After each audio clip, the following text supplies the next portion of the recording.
Pada saat ini kami juga nanti bersama-sama dengan para Federasi Buruh, Serikat Buruh juga mencoba untuk mencari memberikan masukan yang lebih konkret lagi kepada pemerintah gitu ya. Sebelumnya sebenarnya sudah, tapi mungkin pemerintah tidak mendengar apa yang sudah kami sampaikan. Jadi tapi kami tidak give up. Jadi kita akan terus nanti mau menyampaikan juga mungkin masukan-masukan tambahan dan apa solusi yang untuk penyelesaian masalah ini. Demikian, terima kasih. Kami persilakan rekan kami.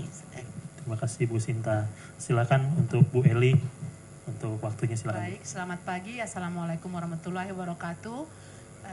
Ya, semoga kita dalam keadaan sehat dalam perjuangan yang terus menerus ya, karena kami kira walaupun Mbak Sinta selaku Ketua Umum Apindo dan juga saya sebagai Presiden Konfederasi Serikat Buruh Seluruh Indonesia yang menyuarakan ini, tapi ini adalah suara Anda juga. Jadi tolong kami dibantu untuk memperjuangkannya. Sama seperti yang dikatakan, saya selalu manggil beliau Mbak. Jadi nggak boleh kami manggil ibu terlalu jarak katanya. Walaupun tabungannya memang sangat jarak sekali ya. Dari serikat buruh kepada yang memiliki modal gitu. Nah, kenapa kami menentukan hari ini duduk bersama?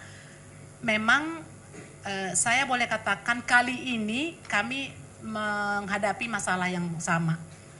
Bagi pengusaha tentu saja mereka punya alasan sendiri kenapa harus minta pemerintah untuk merevisi ini, dan kalau bagi serikat buruh kami juga punya alasan kenapa. Misalnya saya agak sebut angka, barangkali untuk teman-teman yang hadir di sini 0,5% atau pemerintah melihat 0,5% itu adalah angka yang sedikit, tapi kalau dikalikan sekian ratus juta orang yang akan mengiur satu bulan saja sudah berapa. Lalu dari serikat buruh yang 2,5%, saya ambil gaji upah di Jakarta ya 5.060.000, itu sekitar 1.200.000 atau 126.000 satu bulan. Kami harus menabung itu dan kami tidak tahu kapan kami bisa mengambil, karena itu diwajibkan dari usia 20 sampai usia 58 tahun.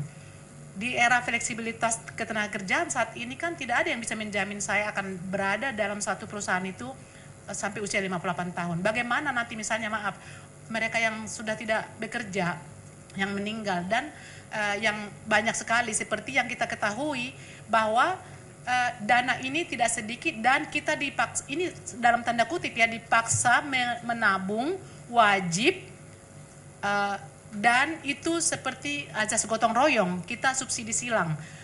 Menjadi pertanyaan saya, tadi saya sudah katakan bagaimana mungkin pekerja yang bekerja mayoritas di padat karya dengan upah yang masih ada 2 juta saat ini, karena tidak ada ini ya batasan pembayaran tabungan ini ya, menyumbang mereka yang miskin, sementara kami kan masih miskin gitu loh. Dari mana sih pemikiran pemerintah ini membuat itu menjadi sebuah kewajiban? Lalu serikat buruh mengatakan ya kita menolak ini, dan kalaupun karena memang kita melihat juga dari DPR kemarin minta direvisi, dari pengusaha juga sepakat, dan dari teman-teman yang ada di puluhan provinsi di Indonesia sudah 100% mengatakan kita tidak bisa Bu melakukan itu. Jadi tolong kalian upayakan untuk pemerintah membatalkan ini atau setidaknya merevisi pasal, mungkin yang paling krusial itu pasal 7 ya, yang wajib itu menjadi sukarela. Siapa saja lah. Kalau Anda memang mau nabung di Tapera silahkan, atau kalau Anda mau dapat rumah melalui Tapera silahkan. Tapi kalau dikalikan kita menabung 100.000 sampai usia 58 tahun, itu nggak sampai 100 juta ya. Lalu saya nanti udah pensiun, saya belum dapat rumah karena hanya 30 juta. Saya usia 54 tahun nih. Nabung saya 4 tahun lagi. Kalau hanya menabung saya 1.200.000, artinya saya hanya punya tabungan 4 juta. Masuk akal nggak kita punya rumah dengan itu? Lalu saya tanya kemarin, uang itu bisa kita akses nggak? Bisa kita ambil ketika saya butuh? Ternyata tidak. Lalu di akhir 58 tahun baru boleh ya. Lalu kenapa overlapping? Di BPJS itu sudah ada manfaat layanan tambahan yang ada masuk di program JHT. Dananya itu sekarang ada 160 triliun loh. Dan ada dana yang tidak bertuan 8 triliun. Kenapa itu tidak dimaksimalkan saja? Memang niat pemerintah, kita tahu bahwa ini adalah kebaikan untuk masyarakat supaya seluruh rakyat Indonesia punya rumah. Tapi jangan dipaksa dong, miskin-miskin begini kita udah punya rumah walaupun nyicil kan. Masa saya harus kredit lagi dan nabung. Saya punya niat menolong orang yang berkekurangan, tapi jangan dibebankan pemerintah kepada mereka-mereka yang tidak mampu untuk subsidi silang. Pengusaha juga memang mampu, tapi kalau dikalikan dengan ratusan ribu itu, dengan mereka yang bayar sudah 12% sekarang untuk jaminan sosial atau BPJS segala macam, dan buruh sekarang udah 4,5% dari gaji. Ini yang sekarang menjadi polemik, dan saya mengatakan semua anggota kita yang ada di 24 provinsi mengatakan bahwa kami akan menolak iuran itu, menolak tabungan itu. Jadi sepasca ini pun kalau setuju Ibu Mbak Sinta, bahwa di setiap daerah, provinsi, kota, kabupaten kami juga akan melakukan hal yang bersama, hal-hal sama seperti ini, ada konferensi pers atau pernyataan bersama, supaya ini tidak hanya ada di nasional saja, bahwa memang ini sudah mengakar kemana-mana, dan ini bukan persoalan Mbak Sinta, Ketua Apindo dengan Konfederasi Serikat Buruh seluruh Indonesia, tapi persoalan kita semua.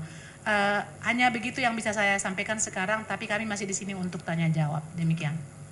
Mungkin kalau boleh ada tambahan dari pihak Apindo maupun nanti dari pihak KPSS. Silakan. Silakan Pak. Ya, terima kasih Bu Sinta. Saya dengan Supran Gatot dari bidang ketenagakerjaan. Jadi memang kami juga mengkonsolidasikan hal ini ke DPP. Kebetulan tadi pagi kita sudah bertemu dengan seluruh DPP Apindo seluruh Indonesia.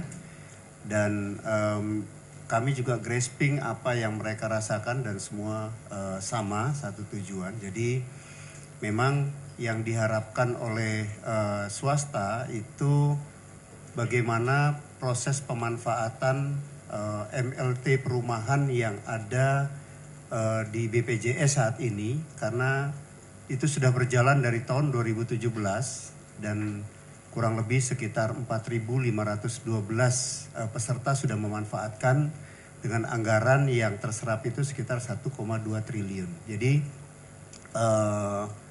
ini diharapkan bisa terus dimanfaatkan, sehingga harapannya ke depan bahwa untuk yang pekerja swasta itu bisa memanfaatkan MLT perumahan yang ada di BPJS Ketenagakerjaan.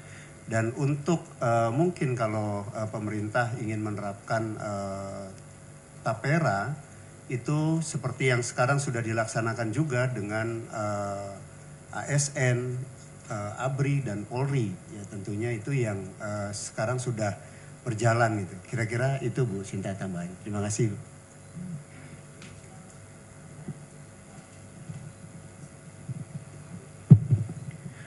Ya. Terima kasih teman-teman media yang sudah hadir dan yang kami hormati Ibu Sinta sebagai Ketua Apindo dan teman-teman yang ada di sini dan juga Presiden KSBC dan seluruh tim dari Apindo Media dan KSBC pada siang hari ini. Nah, isu tapera ini sudah sangat kencang sekali memang ya, seminggu 2 minggu terakhir ini. Tapi ini memang tidak bisa dihindarkan karena ini sudah menjadi programnya pemerintah seperti yang sudah disampaikan lewat DPR seperti itu. Nah, cuman memang yang menjadi pertanyaan, DPR mengeluarkan mensahkan aturan ini minggu lalu kalau nggak salah. Nah, siapa yang meminta? Adakah rakyat yang meminta? Tidak ada dong. Apa sekarang wewenang DPR untuk mengesahkan undang-undang tersebut dan kita diminta untuk melakukan mengikuti dan disanksi, akan dicabut izin perusahaan dan sebagainya jika tidak melakukan pembayaran setiap tanggal 10. Ini sangat ironis sekali teman-teman sekalian. Jadi saya katakan waktu kami May Day di Tugu Patung Kuda, negara berbisnis dengan rakyatnya melalui pajak. Inilah yang terjadi. Nah, jadi dari seluruh aspek ada 164 atau 46 juta lah ya buruh ataupun yang akan mengiur dipaksa dengan undang-undang tapera ini. Nah, sekitar 20.000 dari 3% dengan gaji 5 juta kurang lebih kira-kira seperti itu. Setahun hampir 193 triliun yang kita kumpulkan untuk membangun rumah oligarki dan lain sebagainya. Memaksa tadi yang dibilang sama Ibu Presiden, kita sudah miskin tapi kita menyumbang untuk orang membangun rumah yang kaya. Nah, inilah sekarang kondisinya Bapak dan Ibu sekalian. Nah, seperti apa tadi yang disampaikan terdahulu, kita harus jeli, kita memang undang-undang ini sudah ada, tapi kita harus sikapi dengan cermat dan kita menolak adanya iuran itu karena sudah ada MLT tadi. Saya kira mungkin itu sedikit tambahan, Bu Pres, saya kembalikan.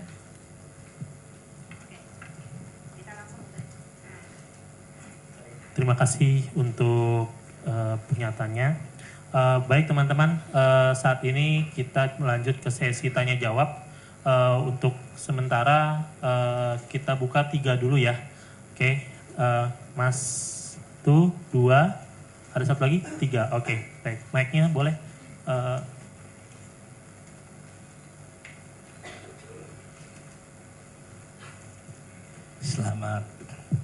Selamat pagi Bapak Ibu sekalian, saya Aji Cakti dari Antara.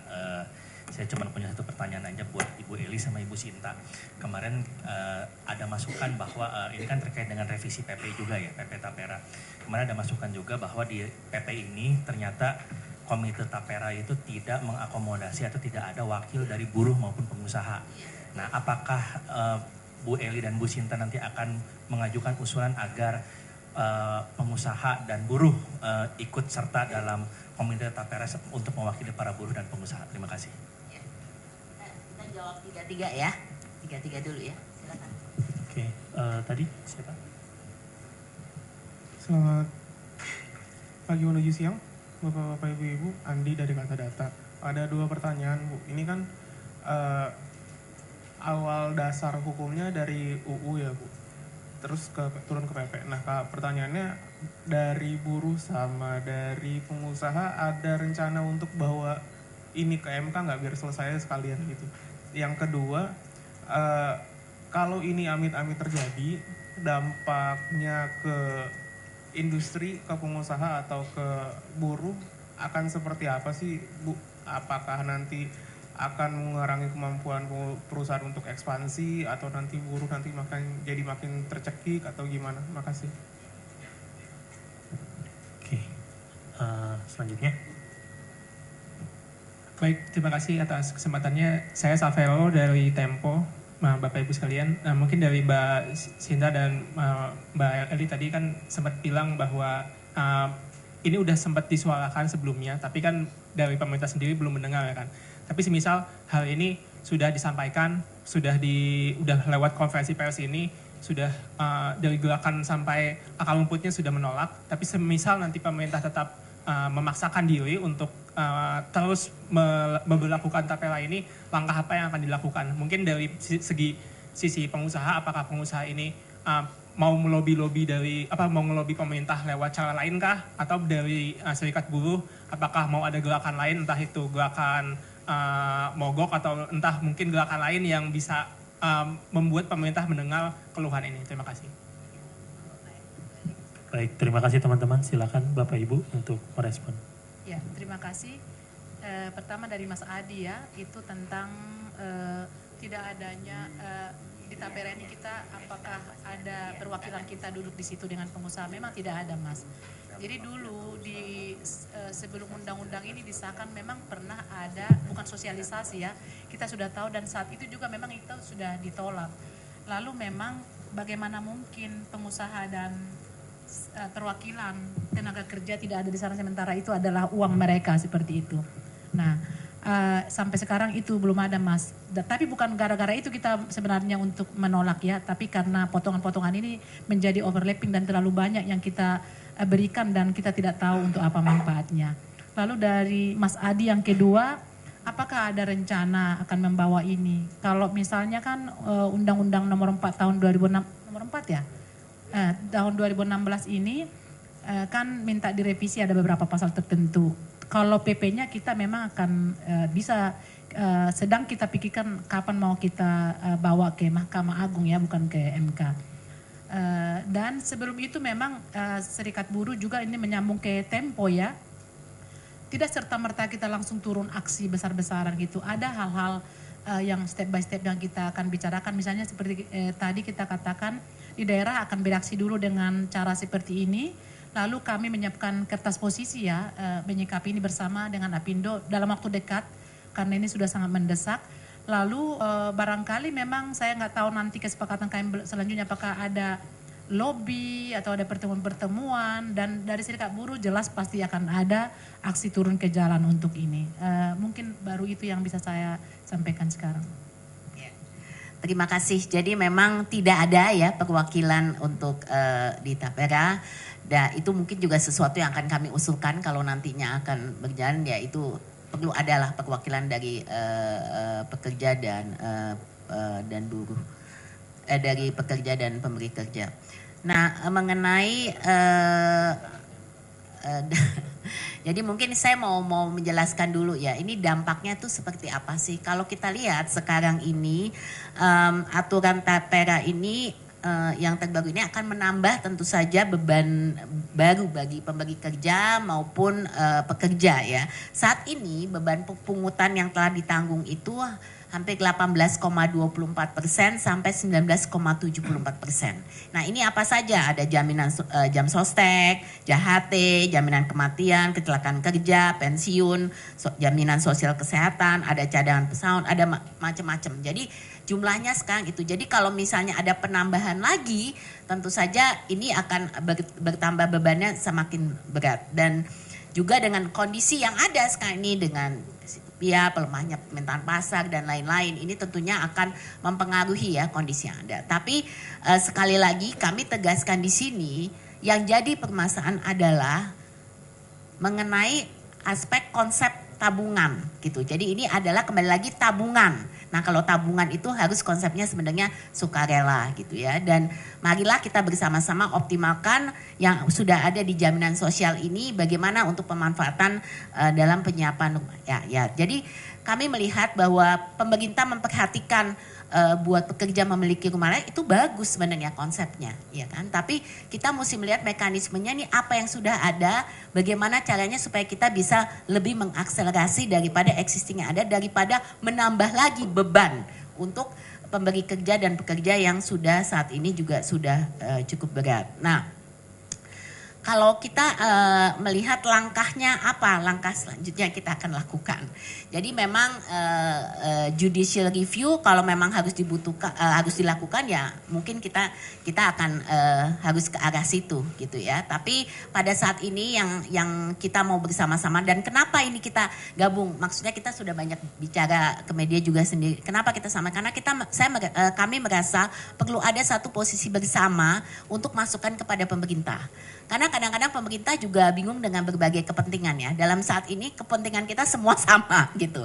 Jadi inilah nanti kami jelas akan masuk memberikan lebih rinci lagi, walaupun sebelumnya sudah kami berikan mengenai apa saja yang sebaiknya dilakukan, dan yang pasti tadi konsep antara pemaksaan dan sukarela ini penting gitu loh, bahwa kalau sukarela ya monggo gitu loh kalau ini, tapi yang jelas ini tidak bisa dipaksakan, dan inilah saya rasa posisinya. Jadi nanti tentu saja kita ada steps yang akan kita ambil, tapi yang jelas kita mau ini mengajak semua pemangku kepentingan terkait ya untuk supaya kita bisa bersama-sama menyelesaikan masalah ini. Pada akhirnya kami harap pemerintah mendengar, karena ini juga menyangkut banyak sekali kehidupan masyarakat ya. Jadi saya yakin pemerintah juga punya satu niatan itu, juga mau bahwa niatan itu bisa dilaksanakan gitu. Kalau nanti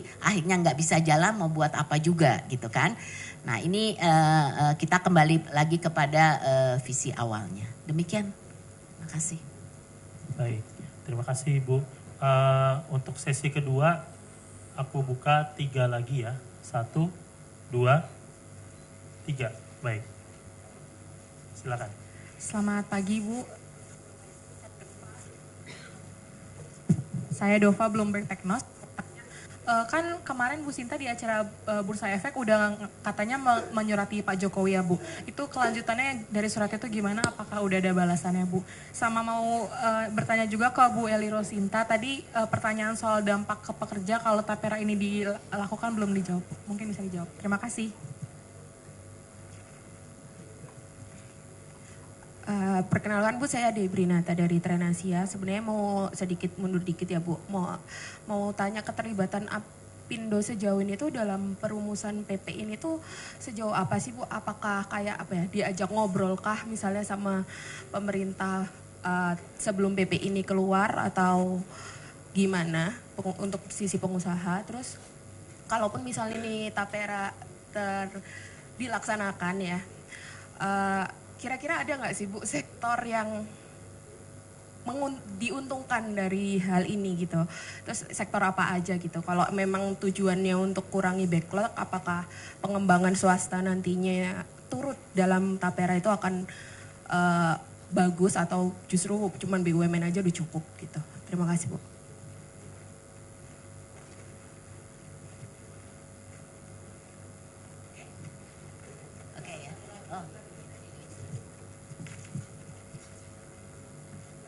Selamat siang Bu Sinta dan Bu Eli, saya Martia dari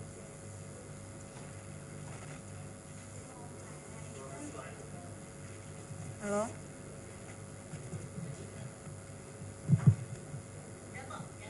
Ya, tadi Ibu ada sampaikan kalau mungkin ada niat baik pemerintah agar masyarakat ini bisa punya rumah gitu ya Bu. Tapi kalau menurut Ibu, Bu Sinta dan Bu Eli, apakah tapera ini efeknya benar bisa memangkas kesenjangan kepemilikan rumah di RI atau malah justru sebaliknya? Dengan tadi kan disampaikan ada kayak tidak jelas bisa diambilnya kapan gitu. Terima kasih. Terima kasih Mbak Dova ya. Yang pertama tentang dampak ke pekerja ya. Saya kira ini semua khawatir, pengusaha khawatir, pekerja lagi khawatir, paling khawatir. Satu, dari upah yang diterima mereka saat ini kan, kenapa kita turun ke jalan untuk meminta kenaikan upah minimum sebenarnya? Karena upah yang didapatkan sekarang ini tidak cukup. Lalu ini akan menjadi ancaman bagi mereka, kenaikan upah rata-rata itu hanya di 3%. Artinya kalau gaji di Jawa misalnya 2 juta, tambah 3% itu hanya 60.000 ya? 60.000 penambahannya. Dan mereka harus mengiur sekitar 2,5%. Artinya ini mereka kehidupannya, daya belinya, dan untuk tanggung jawab mereka di family dan untuk kegiatan sehari-hari juga pasti terancam. Dari pengusaha saya kira dengan beban ini mereka kan bisa saja alasannya, oh kami ini adalah habisi dulu ini PHK dulu beberapa karyawan ini karena kami tidak sanggup. Artinya ini kan apakah pernah dipikirkan pemerintah bahwa dampak ini jangan hanya dipikirkan kita bisa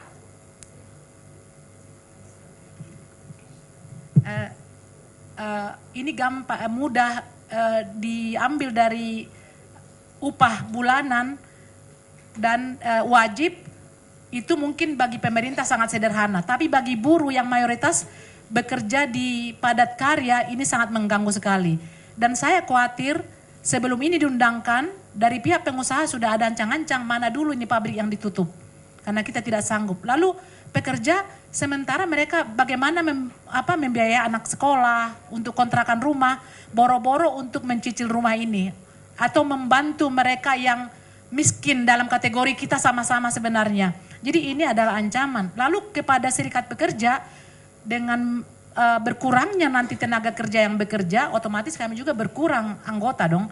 Karena anggota kami itu adalah orang yang masih bekerja karena mereka juga membayar iuran ke organisasi. Nah ada iuran ke organisasi, ada juga iuran ke BPJS dan nanti iuran yang dipaksa dalam tanda kutip untuk tapera ini. Itu dampak untuk tenaga kerja. Lalu untuk Mbak Dina, tentang keterlibatan. Kalau kita mungkin pernah terlibat, kita pasti tidak sekeras ini berstatement atau meminta ada revisi atau menolak.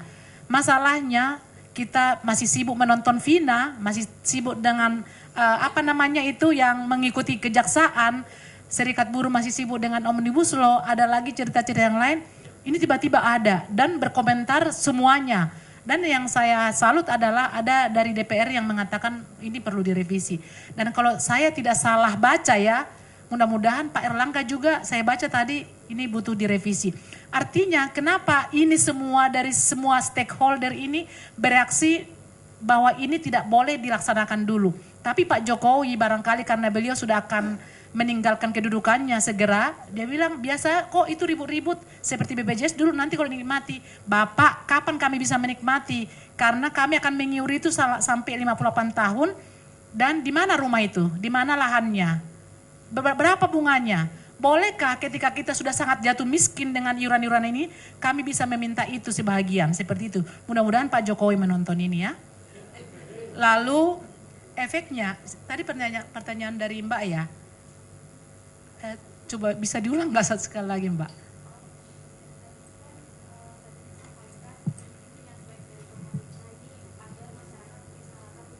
Iya. Apakah ini akan efek dari tapera ini tuh apakah benar akan seperti itu atau ya. Sebenarnya efeknya bermanfaat kalau memang langsung bisa diakses oleh mereka yang membutuhkan. Tapi coba nanti teman-teman membaca undang-undangnya dan peraturannya bahwa itu tidak ada batas. Anda itu mengiur kalau upah Anda itu berapa. Lalu kapan, berapa tahun kamu mengiur dan berapa tahun kemudian kamu bisa dapat rumah, tidak. Artinya teman-teman jurnalis di sini, kamu ini membayar juga kamu. Dan kamu belum tentu kamu dapat rumah. Kamu membantu orang-orang yang miskinnya sama dengan kami gitu. Nah, apakah Anda setuju dengan itu? Jadi nanti tulisannya jelas bahwa jurnalis itu juga membantu kami lah untuk menolak ini. Karena kami nggak mau dipotong upah kami. Walaupun 100.000 ya. Ini clear dari Serikat Buruh. Saat ini kami tidak ingin bahwa kami dipaksa menabung dan tabungan itu kami tidak bisa untuk ambil untuk membeli beras atau menyekolahkan anak. Itu dulu dari kami. Ya, mungkin tambahan. Oke, jadi kalau ditanya apakah sudah konsultasi. Jadi pada waktu pembentukan undang-undangnya di tahun 2016 itu kami juga sudah diminta konsultasi ke DPR dan itu sudah kami sampaikan. Sebenarnya niatan undang-undang itu kan baik. Sebenarnya untuk menyiapkan rumah bagi kaum miskin. Itu sebenarnya awalnya tuh dari situ. Kemudian masuk ke ranah jadi pekerja dan lain-lain ya. Tapi sebenarnya awalnya itu sebenarnya dari situ undang-undangnya. Nah, jadi sebenarnya yang kami permasalahan ini kan pembebanan iurannya. Iuran yang kemudian dibebankan kepada pekerja untuk penyampaian itu ya. Nah, semenjak itu memang kami sudah menyurati presiden. Jadi kami jelas langsung menyurati presiden, memberikan pandangan kami, masukan kami. Namun ya sayangnya memang sampai PP ini juga diterbitkan ya belum ada tanggapan ya mengenai ya mungkin pemerintah punya sikap tersendiri kenapa ini harus jalan gitu ya. Tapi makanya kami pikir mungkin ada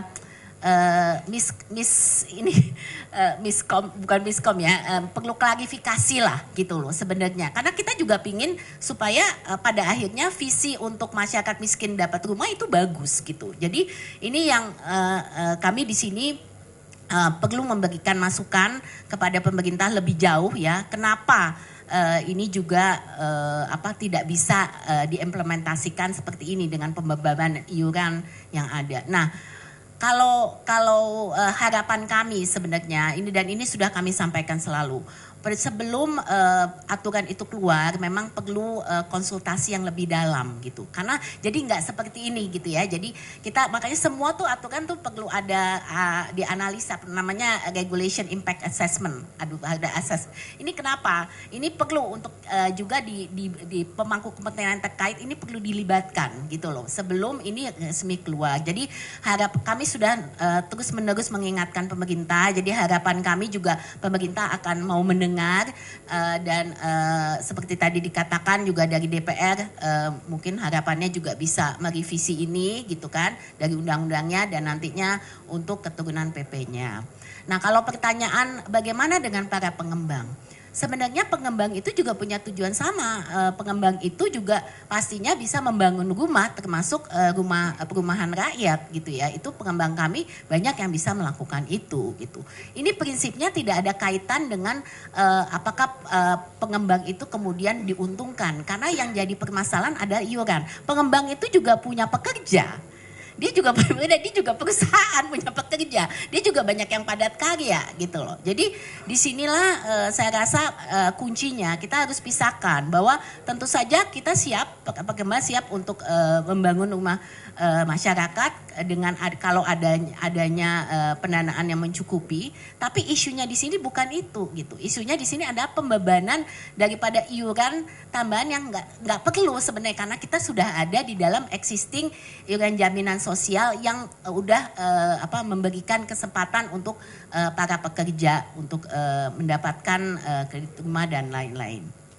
Nah, kemudian untuk pertanyaan mengenai apakah tadi mengenai ini ya dampak ya jadi kalau kami lihat konsepnya ini juga perlu lebih jelas mengenai tapera ini gitu kan. Kenapa? Karena sebenarnya yang dapat manfaat itu siapa dan ada banyak pekerja pun yang tidak bisa langsung mendapatkan manfaat itu gitu. Kalau mesti nunggu sampai tadi Bu Eli bilang sampai masa pensiun 58 tahun itu kan dan jumlahnya juga belum tentu mencukupi untuk dapat rumah gitu. Dan ini yang mungkin masih banyak juga tanda tanya gitu ya. Jadi kalau pengatasi kesenjangan ya pastinya semua juga pasti setuju gitu. Tapi apakah ini kemudian bisa mengadres permasalahan itu. Saya rasa ini yang harus kita pertimbangkan bersama. Jadi kami juga akan kebetulan BB Tapera juga banyak masih perlu mengklarifikasikan ya secara lebih detail gitu kan. Makanya kami juga menunggu ya untuk bisa mendapatkan informasi yang lebih jauh. Tapi prinsipnya saya rasa pada saat ini yang kami akan lakukan adalah pertama pembebanan iuran itu sebaiknya tidak dijalankan untuk swasta dan kalaupun Tapera itu mau terus jalan silakan untuk kalau mau sukarela boleh ASN TNI Polri silakan dan kami akan terus berkonsolidasi untuk memberikan masukan yang lebih rinci kepada pemerintah agar supaya ada penyelesaian gitu daripada polemik yang ada saat ini. Demikian.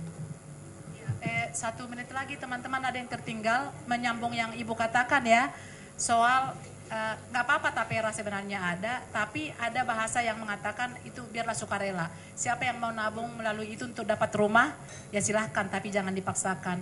Lalu yang kedua adalah nggak ada sosialisasi ini ya teman-teman. Tidak ada konsultasi dengan kita. Jadi ini diputuskan saja.